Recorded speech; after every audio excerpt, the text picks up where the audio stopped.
Next up, we have Gilded Runner from the Genshin Impact Forest of Yana and Vidya soundtrack. Once again, everybody, this is a Basterd's LFA, a layman-friendly analysis. I'm a professionally trained musician and composer, and my objective here is to explain things in a way so that you don't have to be one to understand what is happening here, musically. So if you're watching this and you like the sound of that, make sure, if you like the sound of that, make sure you're following the channel, subscribe to the channel, whatever term you want to use, like the video, share the video, leave a comment, turn on notifications, and become a member. I moved the rest of the spiel to the outro, so listen to the outro for the other stuff. Disclaimers showing on your screen right now, so go ahead and pause the video if you want to read them in full. Otherwise, let's do this. Gilded Runner, let's go.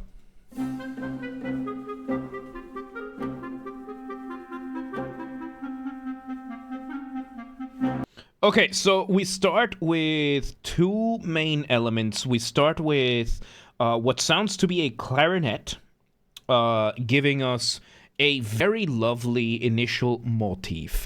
Motif being the smallest version of your musical idea, the seed, the essence from which everything else comes from. It sounds like there's a second one that comes in later, and we are having a bunch of other instruments plucked, which I believe is it could be an orchestra, it could be a string orchestra, it could be one of these exotic instruments that I have no idea of the name. However, I'm just going to assume these are violins and violas doing what is called pizzicato. So, pizzicato means to pluck the string. If you look at a violin, if you look at the structure of a violin, you will notice how the instrument itself has this little piece of wood over here pushing the strings upward, giving additional tension, but therefore not really allowing the string to vibrate the same way a guitar string would. So these are meant to be bowed by a bow. That's why the violin has the bow, which, by the way, the technique of that is called arco. Which is the opposite of pizzicato. Pizzicato is that then you take and you pluck. And this is giving the illusion of it being kind of like a muted guitar. And let's see where it goes.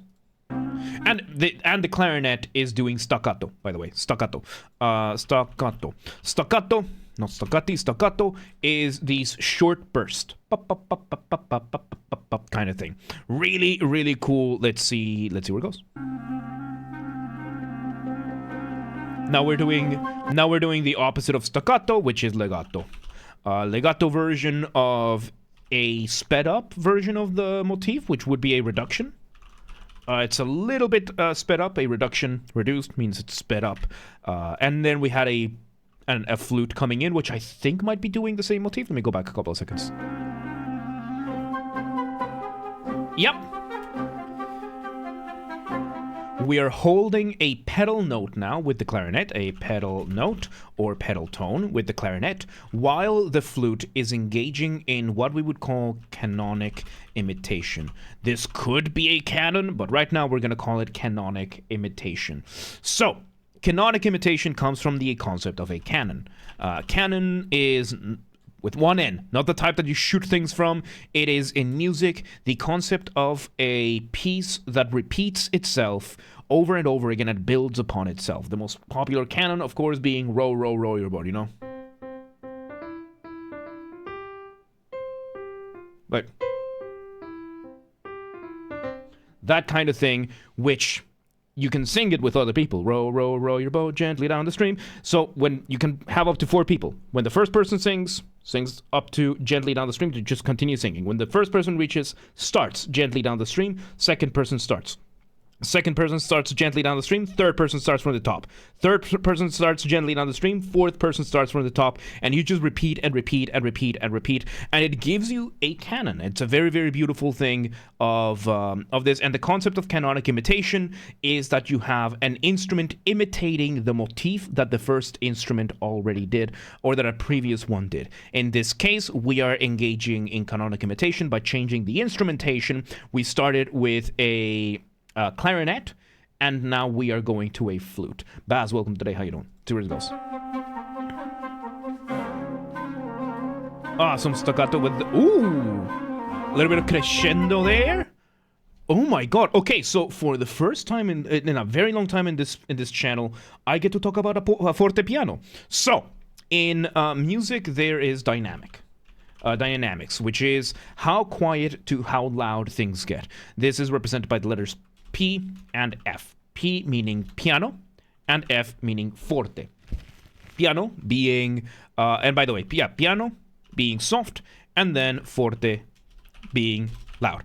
By the way, the instrument that we know as the piano, the full name of the instrument is the pianoforte, because it was the first instrument that could play, the first keyboard instrument that could play quietly and loudly.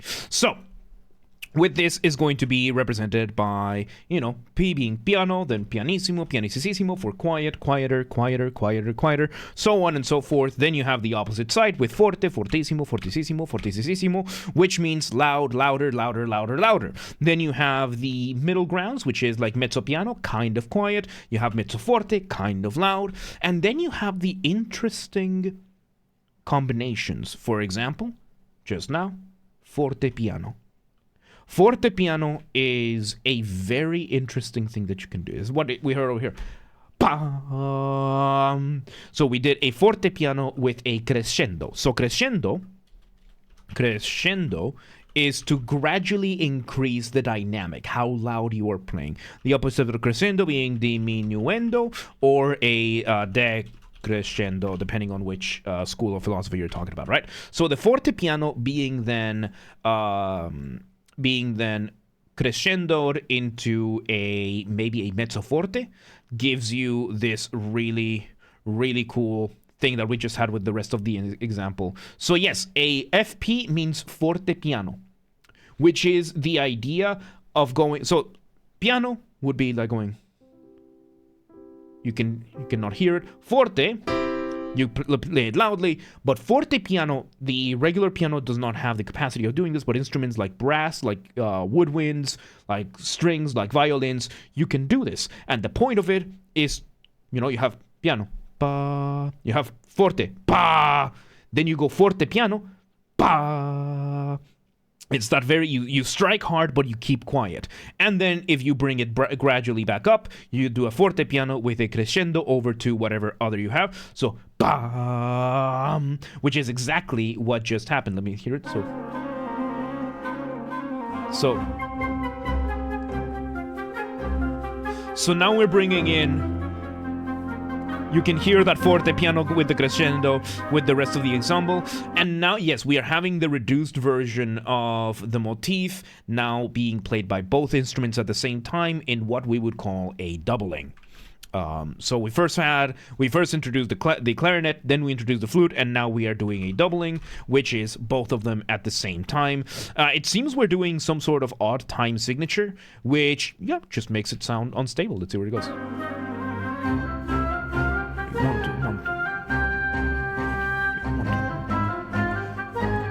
New version of the motif with a note being held. Oh, really cool.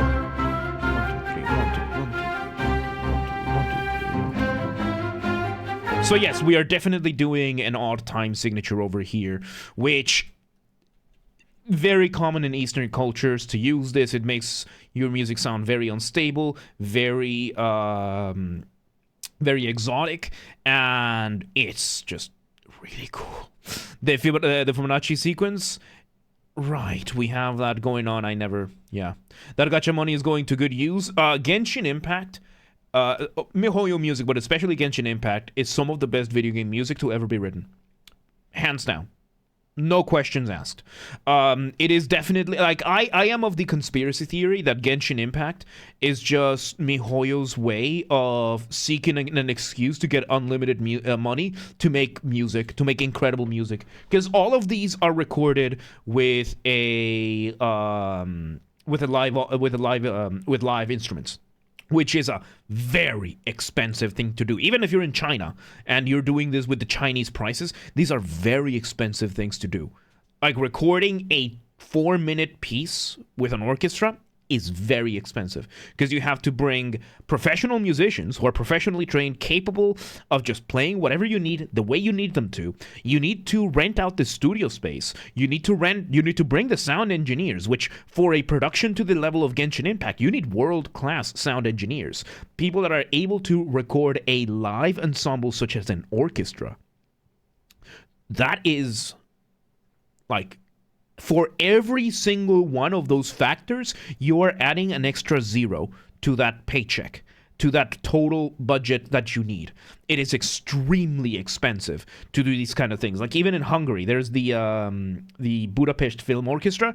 Their cheapest package is like $5,000, something like that, and it's for like a quick session where they take a single look at your piece as is written, and you just get whatever you get. It's extremely expensive to do these. Extremely expensive, and especially for a piece like this one that has all these exotic elements, then you are adding the exotic aspect, probably exotic instruments, which means you need to find someone who plays these exotic instruments. Because yes, there's probably about 100, maybe 200 million violin players in the world. Probably. How many of those are professional grade? About 50 million, I would say, in total. How many professional Zitar players are out there? Maybe 500,000. Maybe. That's a way smaller pool to find. So, yeah. Favorite orchestral Super Mario Galaxy? Yeah, Super Mario Galaxy as well. Yeah, no, they have some incredibly beautiful music. We've done one in this channel, so... it's never been a game company that came out. It was an animation studio with Hungary 3D, now switched into music. Genshin had always had insanely good music. Welcome back, Global. Let's see. And by the way, the background, the accompaniment ensemble, what it is doing is called accents. Accents in music are for accentuation, which is very good to do for odd time signatures because it helps you keep track of the beat. And in this case, with odd time signatures, you have this. Okay, I'm going to have to explain it. So, with music, you have three elements: melody, harmony, rhythm. Rhythm being the use of time. Time being how fast, how slow things happen, when they happen, and your beat, which is then subdivided into bars or measures, which is the same term, same concept, which is then determined by a time signature. Time signature is being done by two numbers: upper number, lower number. Upper number is the number of beats that you have. Lower number is the type of beat that you have. What type of note you're going to be basing your measure based on. So in English, it's pretty easy to remember. Whole notes are represented by number 1, half notes by number 2, quarter notes by number 4, eighth notes by number 8, 16th notes by 16, so on and so forth. There is a division between the quarter notes and bigger. And another note to make, one whole note contains two half notes, one half note contains two quarter notes, one quarter note contains two eighth notes, so on and so forth. So a 4/4 bar is going to be 4 quarter notes over here, which is going to be what you're basing your count on. So you're going to count 1 through 4 because there's 4 quarter notes that you're going to be counting. I can count, I promise. 3 and 4, which is going to be what you're counting. 1, 2, 3, 4. 1, 2, 3, 4. So in the West, this is the most popular common one. Then you have other common ones in the West are going to be 2, 4, 3, 4, 6, 8, 12, 8 in some cases. And that's about it. Like any equivalents of these. As I mentioned, when you have eighth notes and smaller, you end up having to count in subdivisions. So in the case of eighth notes, let's take the idea of a 6/8 measure. So instead of counting just 1, 2, 3, 4, 5, and 6, you are going to count them in 2 groups of 3. Because that just makes it easier. So a measure of 6/8, 1, 2, 3, 4, 5, 6, 1, 2, 3, 4, 5, 6. That kind of thing. I want to go to classical music like Beethoven. Beethoven is good.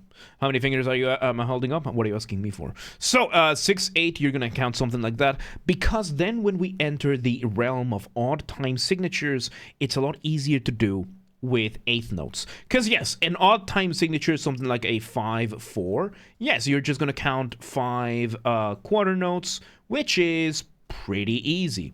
1, 2, 3, 4, 5. 1, 2, 3, 4, 5. And that's it. However, if we enter the realm of eighth notes, which is what we're doing over here, we're having at least one measure of 7/8. Then I think we're doing an exchange between 5/8 and 7/8. So How do you count these if they are subdivided? You count between groups of 2 and groups of 3. So you're just going to do groups of 2, group of 3. In 7/8, you just have to equal 7/8 notes in total. And you're just going to count 1, 2, 1, 2, 1, 2, 3. 1, 2, 1, 2, 1, 2, 3. 1, 2, 1, 2, 1, 2, 3. 1, 2, 1, 2, 1, 2, 3. And these accents are being highlighted in the start of these subdivisions. And that's what they're doing over here, because I think we're doing this, then one group of 5 over here. Sometimes I think it's even a group of 7. So we would be doing 1 2 1 2 1 2 3 1 2 1 2 3 1 2 1 2 1 2 1 2 3 1 2 1 2 3 1 2 1 2 1 2 1 2 3, that kind of thing. And in this case would be 2 measures of 7/8 doing that. So we have the extra 2 over here, and we're doing these changes in odd time signatures. Very, very tricky to keep up with. Let's see where it goes.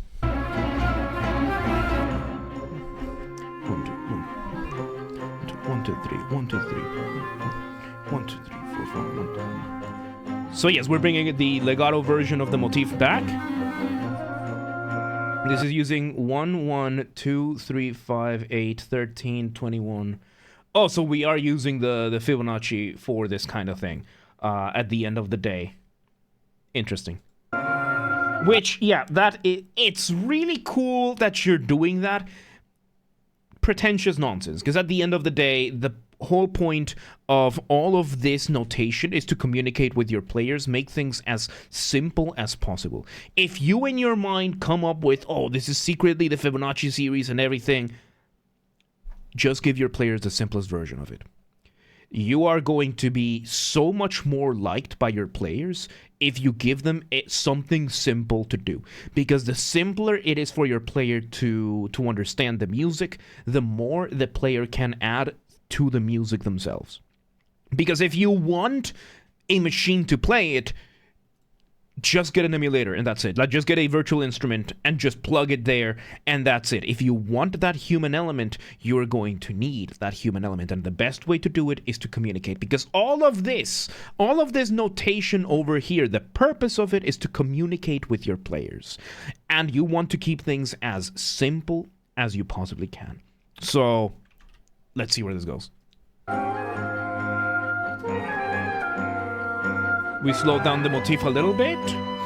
New variations of the motif. We bring in percussion.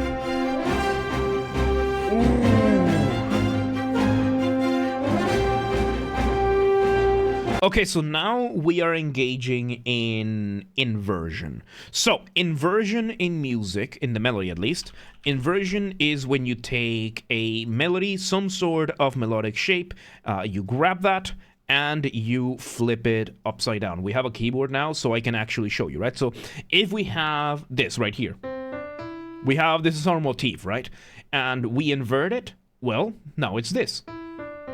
This is the inversion of the motif. And we're employing that now. The original motif would go downwards. Now we bring the violins, making the motif go upwards. And on top of that, we are bringing the French horns, giving us an accent, highlighting the first and last point of the low point and the high point of the motif. And by the way, if you've never seen a French horn, they're awesome. The French horn being this awesome, incredible instrument that, yeah, very loopy, very weird, especially because you have to stick your hand in the bell in order to be able to play it. Really, really, really insanely good sounding instrument.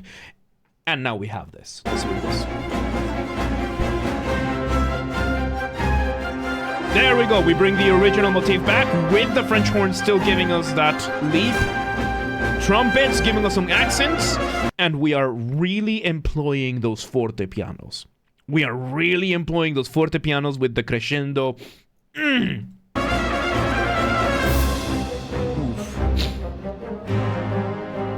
Yes, I did, Royal. Yes, I did. Okay, so we take it down. New variations. So yes, we're doing variations of the motif, and the cool thing about doing music with odd time signatures is that you can really highlight and you can really pass so much of the time just by highlighting the rhythm that you're doing.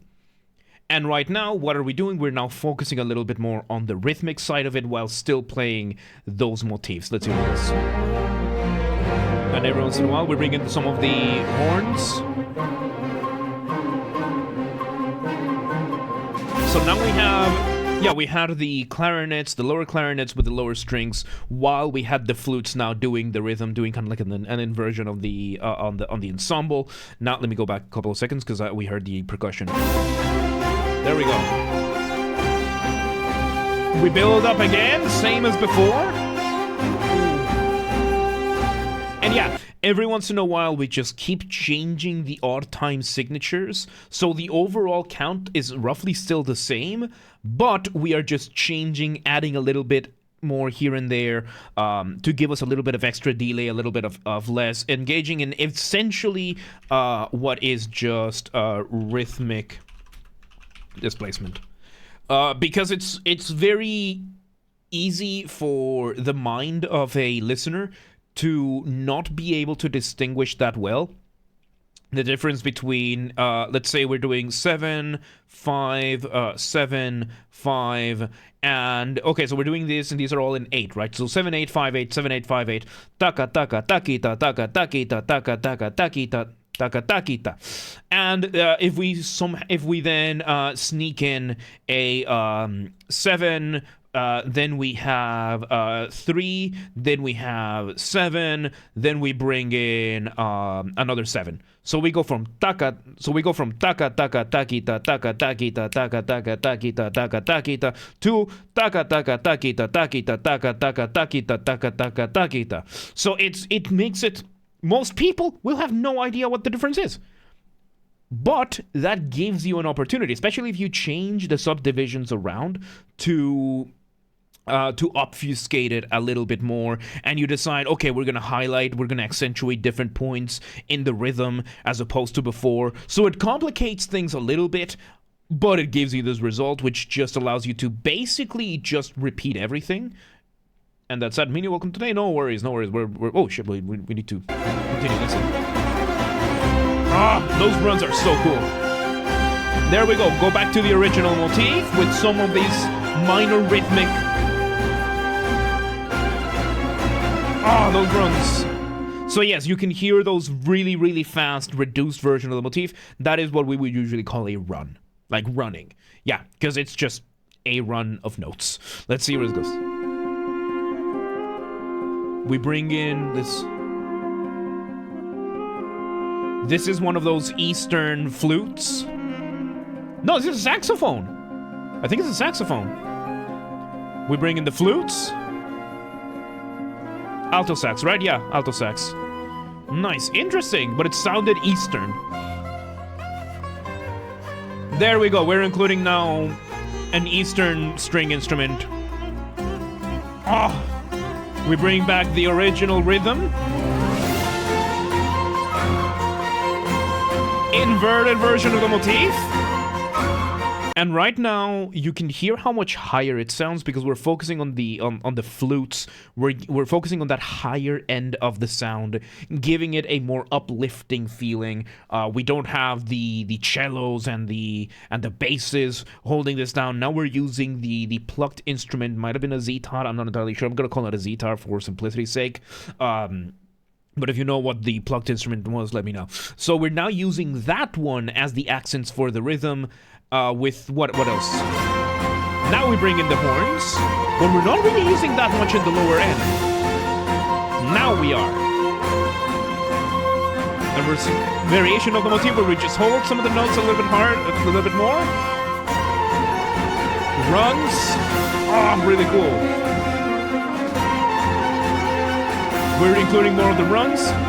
And now we're doing a call and response between the higher end and the lower end. Call and response basically just being a musical conversation. We're doing basically canonic imitation where we're having the higher end doing the run and then we're having the lower end doing their version of the motif a little bit slower.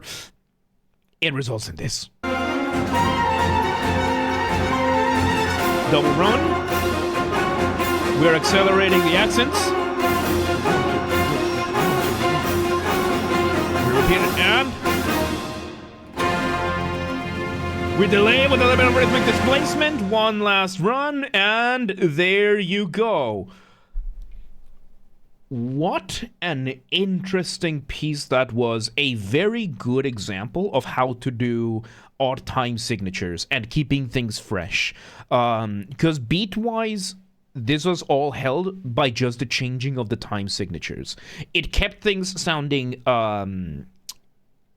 how would I call this? Exotic enough without really overwhelming the listener. So, did you watch Dragon Ball? Yes, I did.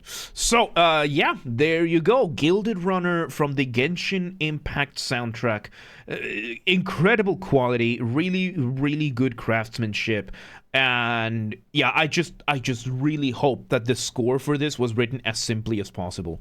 Because if there's one thing I hate, is pretentious composers that just write overly complicated things that could be simplified in so many ways. But that's another topic for another day. So yeah, there you go. Once again, everybody, this has been a Basterd's LFA, a layman-friendly analysis. I'm a professionally trained musician and composer, and my objective here has been to explain things in a way so that you don't have to be one to understand what's happened here musically. So if you're watching this on the YouTube video archive thing, thank you for watching. Make sure you're following the channel, subscribe to the channel, whatever term you want to use. Like the video, share the video, leave a comment, turn on notifications, become a member. Once again, everybody, if we somehow hit 10,000 subscribers on YouTube before Christmas of 2025, I will take a single fan fiction of the choice of the community, whatever y'all want, and I will fully produce, record, and voice act an audiobook for it.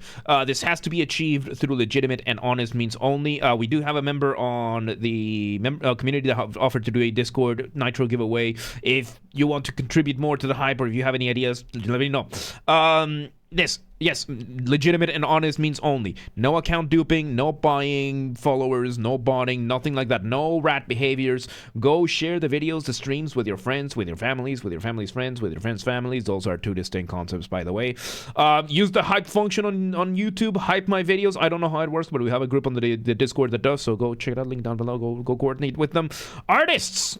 If you're an artist on YouTube and you would like me to collab with you, if you want some guitar, some voice acting, or some Mongolian throat singing, the good old kind of thing, just reach out, let me know. If you know any artists that could benefit from it, let them know. Do not spam anyone, do not harass anyone, don't be a rat. Members get early access to the content. I schedule the videos for the week on Saturdays, and if you're a paid member on YouTube, you get access to the videos when I schedule them on Saturdays, regardless of the tier that you are in. So become a member today. If you want to listen to this without me interrupting every 3.5 seconds, I will be linking it in the description down below. If you want to request a song and you're not on the live stream, check the pinned message, the pinned comment on this video. It's going to have the instructions on what to do. And if you want to catch the streams when they happen live, we aim for Monday through Friday, 6 p.m. Central European Time. If you're not in Europe, do not worry. We have the full up-to-date streaming schedule showing in your local time zone in both Discord and Twitch. They're both linked down below. So if you live in Corrientes, Argentina, and you're like, yeah, but what time is 6 p.m. in Hungary? I don't live there. Do not worry. We have the full up-to-date streaming schedule showing in your local time zone, Discord, Twitch, both linked down below. And follow the gaming channel. We have a gaming channel because, of course, I have a gaming channel. What else could I possibly have? I'm on YouTube. Games Are Basterd. That's where I put the video game after-show gaming recordings. When they happen, they get recorded on the main channel, and then they get put in the gaming channel as a recording. Link down below, or just search on YouTube. Same username as James R. Basterd. Just swap the J for a G, and you got it.